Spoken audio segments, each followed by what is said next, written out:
Hello, I'm Renee, and I'm here with Let's Meal at Cafe Mori. Welcome back. Oh gosh. I have no idea if this is the second or first episode. Cause I think... I don't know. Wait. I don't know. Anyway, let's get on with it. Over here. I called over a Dillahan with a jack-o'-lantern for a head. What's up? Where am I? It's wearing a... Is that a Hawaiian shirt? The pattern on the shirt is strange. The guy was very animated, but no matter how he moved, the angle of the pattern never changed. The thing looked unnerving. Weird. Hello? Hello? I pulled myself together. Hello, welcome to Cafe Mori. Do I detect that you've noticed the shirt? Yeah. How does it work? By some sort of magic? Yes. I made it myself. It's my lucky MM shirt. What's MM shirt? MM? Magic Mirror. Okay. It's that video website that lets you watch people live stream, either online or through a scrying device. Well, that's I great. wear this shirt every Friday when I do coffee streams. I'm pretty famous there. Not to brag. What? Okay, scrying. Okay. Perhaps that's a new thing in this universe, a scrying device.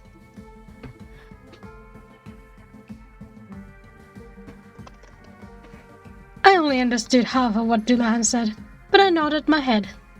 I knew what the scrying devices were, enchanted objects like crystal balls, mirrors, and stones, and that they were great replacements for television, but not much else. Fortunately, Magic Mirror still works without the internet.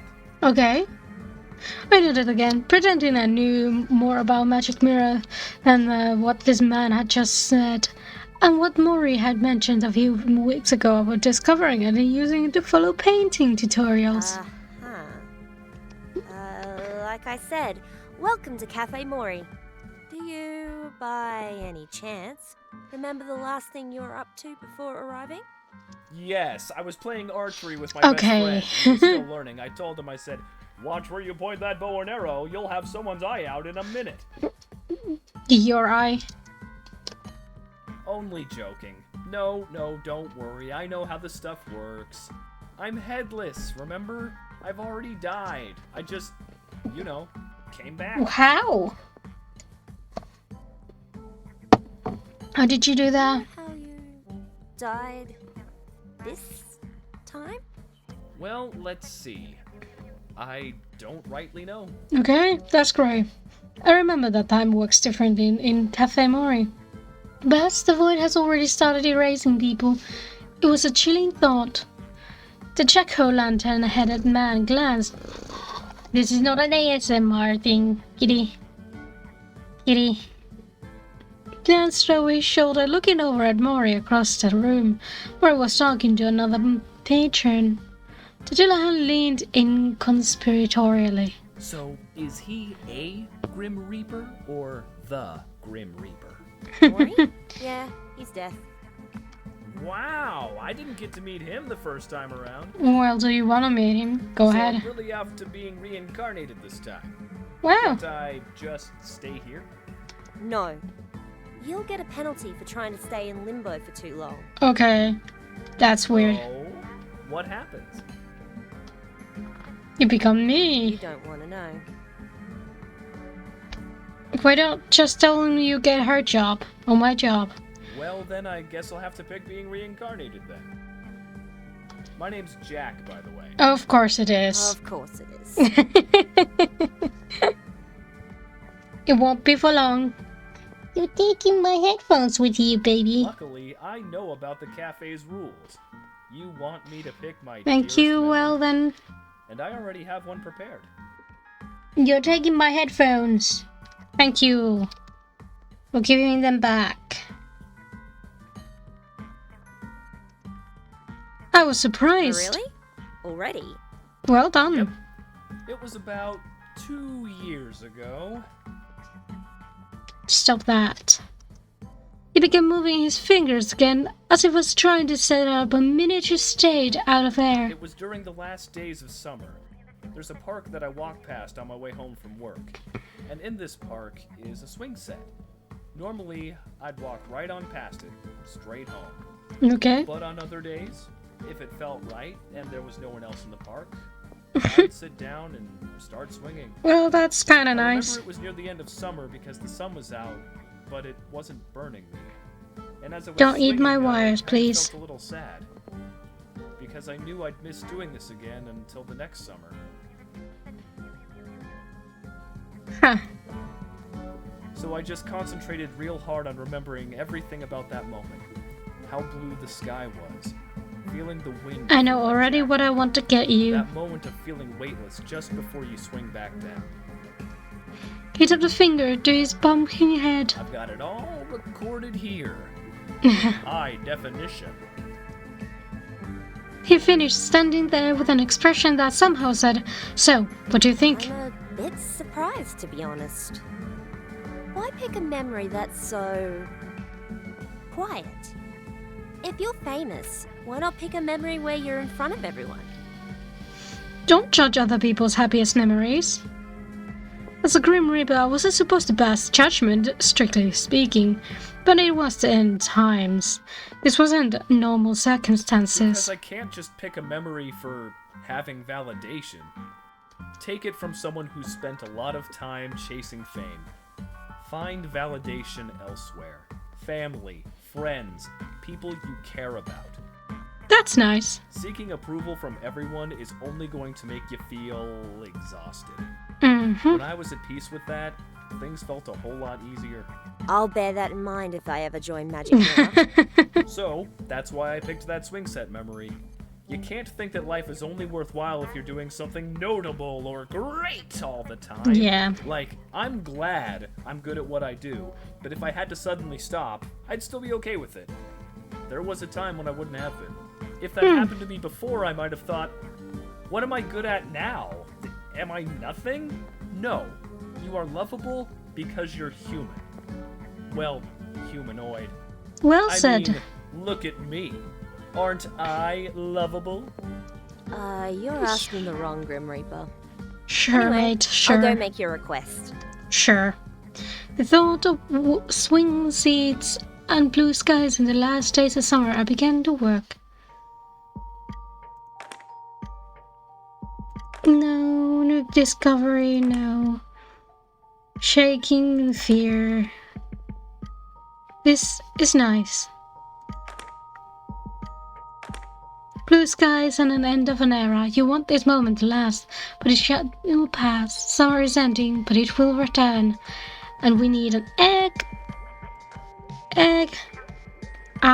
lemon, potion, and milk. There we go. Blend. Done. There you go. Thank you kindly. We began to eat. I turned away and pretended to polish some of the silverware, really because I never wanted to find out how Tillahans ate. Something should remain a mystery. After a while, he finished. That was the greatest, the most stupendous, the most scrumdiddlyumptious meal I've ever had. Okay! Flatterer. Aren't I just? You are. Well, I guess this is it. I wonder what I'll come back as. I wonder so too, and how long it'll last. He smiled at me, then faded away. I looked back at the void. I hoped that he would have some time to come back to something. Well, that was the last patron for me. Mori sorted out all the others. Mori glided up to the counter. So, you're done for the day? Yeah, it's See- done for the day. Seems so. And done for eternity as well, I expect.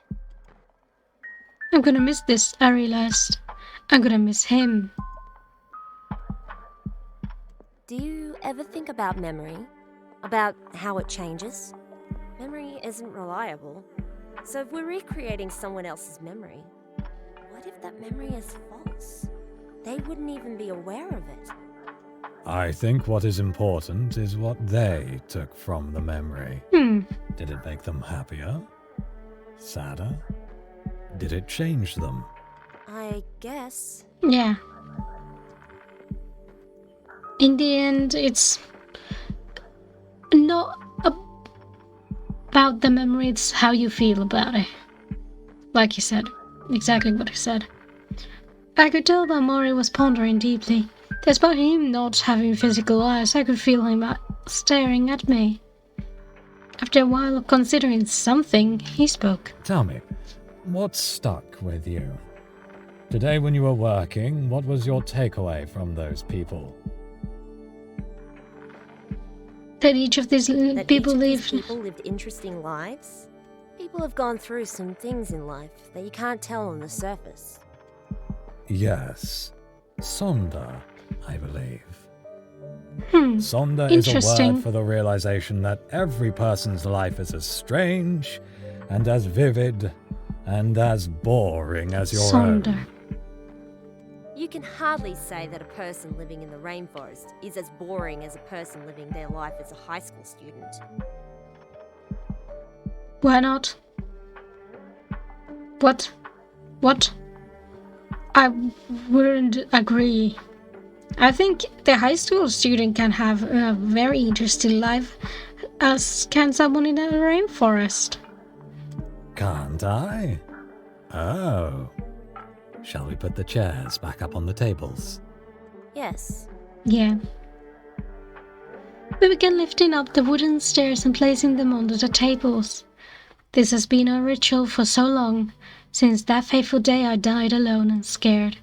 I threw my mind back to the morning after Mori had introduced himself on his idea of building a cafe. Why are you kicking me?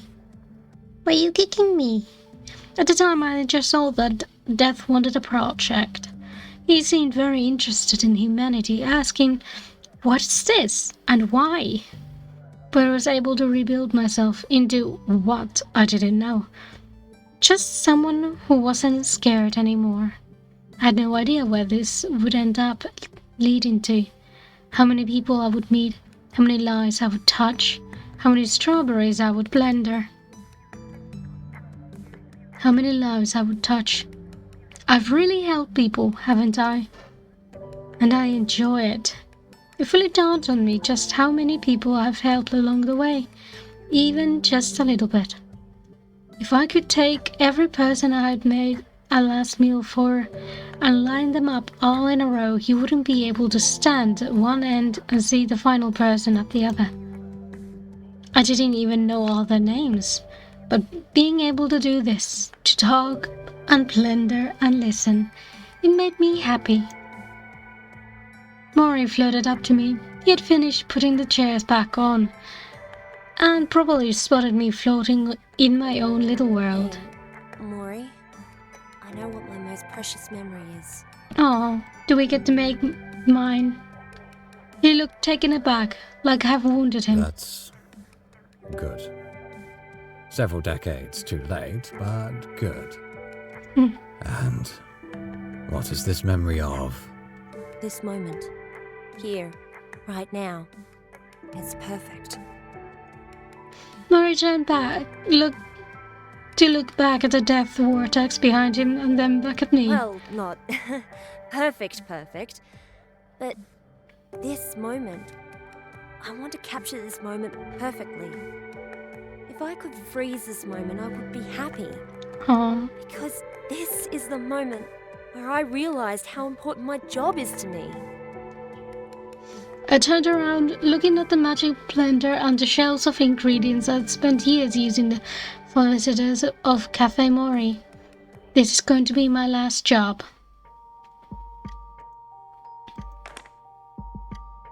You made a difference for the better, and we need coffee beans, milk, vanilla extract, which is here, and wine. Let's blend them together. I sat down at the counter, turning to look into the shrinking vastness of space and the growing nothingness of the void. I guess this is it. This is it. Will you be alright on your own? He shrugged nonchalantly. I'll be fine. I'm used to eternity. Oblivion might make a nice change. I could tell that. For all his jokes, he was worried. I'm scared too. What have you made for yourself there? A mocha cappuccino. Yeah. I began to drink it. I felt that moment of realization all over again, of standing by the stairs, of feeling Mori's presence close by, of the unseeable lineup of people that had stretched through time. I tasted it somehow, through the mug of caffeine I held. I tasted this moment. Was this what the cafe's patrons experienced? I felt the cafe melt and fade away. Or maybe that was just me fading away. I could hear something in the distance, so faint it was barely audible, but it was there. Goodbye, Robin. And then I felt like things would be all alright after all. Goodbye, Mori. I closed my eyes. I wondered what nothing would feel like. Ending Robin's last meal. That was nice. A little bittersweet, we left death all alone. But still, it was a happy ending. Cute little game, I enjoyed that. I'm gonna leave this episode here. Thank you for watching, I hope you liked it. Check out my other stuff, have a great day, and bye!